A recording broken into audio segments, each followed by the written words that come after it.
করে নাই, সবাই মরবো ইনশাআল্লাহ, ঠিক কিনা?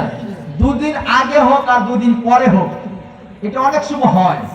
এক মাহফিলে আরো দূরে, নাম বলবো না, মাহফিলে গেছি, গিয়ে বলছি আমরা কে কে এখন মৃত হাত তুলে দেখান। দেখা গেছে আপনার সাইরানি লোকে হাত তুলে গেছে। মানে খেয়াল নাই, অনেক সময় হয় না, অনেক সময় খেয়াল থাকে না। দেখবেন যিনি গাড়ি চালান, সাইকেল চালান, হুন্ডা চালান, যখন আপনার অ্যাক্সিডেন্ট হয়ে যায় তখন আর মাথায় কাজ করে না, হয় না? অনেক সময় ব্রেকে চাপ দিবেন, হাতে ধরবেন না পায়ে ধরবেন, এটা খেয়াল থাকে না। অনেক সময় হয় কিনা? অনেক সময় দেখা গেছে নামাজে দাঁড়াইছেন, আল্লাহু আকবার নিয়ত করেছেন, নিয়ত করে মসজিদে দাঁড়াচ্ছেন, ঠিক হয়, আপনার মনটা হয়েছে এদিকে খেত আসেন। এরকম ব্যস্ত মুসল্লি, এরকম ব্যবসায়ী আছে না নাই? দাঁড়াইছেন আল্লাহু আকবার, আল্লাহর কাঠগড় আদালত, আল্লাহু আকবার তাকবীরে তাহরিমা বইলা দাঁড়াইছেন, কিন্তু মন দোকানের মধ্যে বসে রয়েছে, আরে আধা ঘন্টা যদি বেচতাম তাহলে মনে আর 1-2 হাজার টাকা বেচতে পারতাম। আছে না নাই? এরকম আমরাও রাখবে না, আছে তো অনেক ব্যবসায়ী আছে, অনেক অনেক আমার চাষা ভাই আছেন, বিভিন্ন অফিসে চাকরি করেন, তারা তো আছেন। রাগ হয় না, এটা কথার কথা, এরকম খেয়াল যায় কিনা? তো এই যে বলছি সেটা উনি বুঝতে পারে না। যাক, আল্লাহ পাক কবুল করেন সকল, আমিন। আমরা প্রত্যেকে মরবো, মরবো কিনা? দুদিন আগে হোক আর দুদিন পরে হোক। ভাইরা আমার, আপনার মৃত্যুর পরে আপনার জন্য দোয়া করার মতো বর্তমান যে প্রেক্ষাপট, বর্তমান যে জমানা, আপনার ছেলে মেয়েরা যে আপনার জন্য দোয়া করবে, কবরবাসে যাবে, এটার গ্যারান্টি কেউ দিতে পারবেন বর্তমান জমানায়? এটার একটাই কারণ হচ্ছে কি? নেশায় আসক্ত, ঠিক কিনা? যে নেশা করে হ্যাঁ কি মসজিদে যায়, যে নেশা করে হ্যাঁ কি কবর ঘর যায়, যে নেশায় আসক্ত ইয়াবা খায় হ্যাঁ কি আজকে মাহফিল আইছে?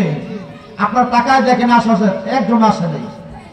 যদি আসে কিয়ামের সময় তাই এক প্যাকেট কবর কেনার জন্য আসবে। আমার কথাগুলো করা হয় সব জায়গায়। আমি যে জায়গায় ইমামতি করি এইটাও জায়গা খুব কড়া জায়গা। তারপরে আপনাদের দোয়ার বরকতে 22 বছর, কয় বছর?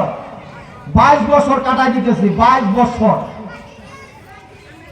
হক কথা সব জায়গায় বলতে হবে, কেউ রাগ হোক আর খুশি হোক, রাগ হলে আমার কিছু আসে যায় না।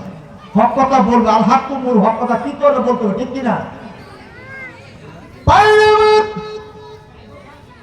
আমার আপনার জীবনটা যে কোনো সময়, আমার আপনার জীবনের বাতিটা নিভে যেতে পারে কি পারে না?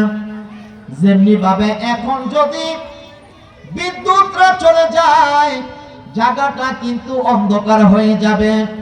ঠিক আমার আপনার ভিতরে যে সিম কার্ড আমার আল্লাহ সুবহানাহু ওয়া তাআলা দিয়েছেন, অর্থাৎ যে রূহটা আত্মাটা দিয়েছেন, এই রূহটা আত্মাটা যখন চলে যাবে, আমার আপনার জীবনের গ্যারান্টি শেষ হয়ে যাবে, আমার জীবনের বাতিটা নিভে যাবে, ঠিক কিনা?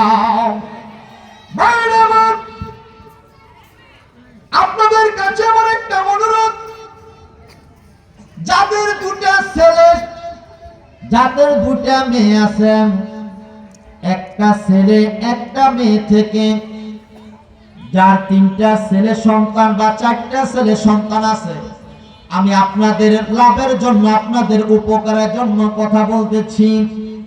এই নূরে মদিনা আবিদিয়া সুন্নিয়া কামরুন্নাহার হাফিজিয়া মাদ্রাসার মধ্যে আপনার একটা ছেলে, আপনার একটা নাতি, আপনার একটা ছোট ভাই যদি এই মাদ্রাসার মধ্যে ভর্তি করাইয়া যদি একটা কোরআনে হাফেজ, অর্থাৎ বেহেশতের পাখি, তাদেরকে কি বলা হয়? কোরআনের পাখি, বেহেশতি মেহমান, বেহেশতের পাখি। তারা সোজা কথা না, কত মানুষতে আছি। 30 পারা কোরআন শরীফ এই সিনার মধ্যে কয়জনের আছে? আরে সূরা ফাতিহার পরে আলাম তার পরে কুল ওয়ালা ইন্নাতনের পরে তার সূরা অনেকেই জানি না, ঠিক কিনা? ভাইরা রাগ হইতেছে? আমি যদি জিজ্ঞেস করি যে আজকে বেতের নামাজটা, এশা নামাজ পড়ছি, বেতের নামাজটা বলেন তো দেখি, 100 জনের মধ্যে 20 জনে পারতে পারে, 80 জনে পারতো না। কি রাগ হইতেছে? 80 জনে বেতের নামাজের যে দোয়া কুনুত, এই দোয়া কুনুতরা বলতে পারবো না 100 জনের 80 জনে। বিশ্বাস হয় না? আপনারা একটু দিয়ে নামাজ পড়েন না? আমি যদি বলি আপনাই তো তাস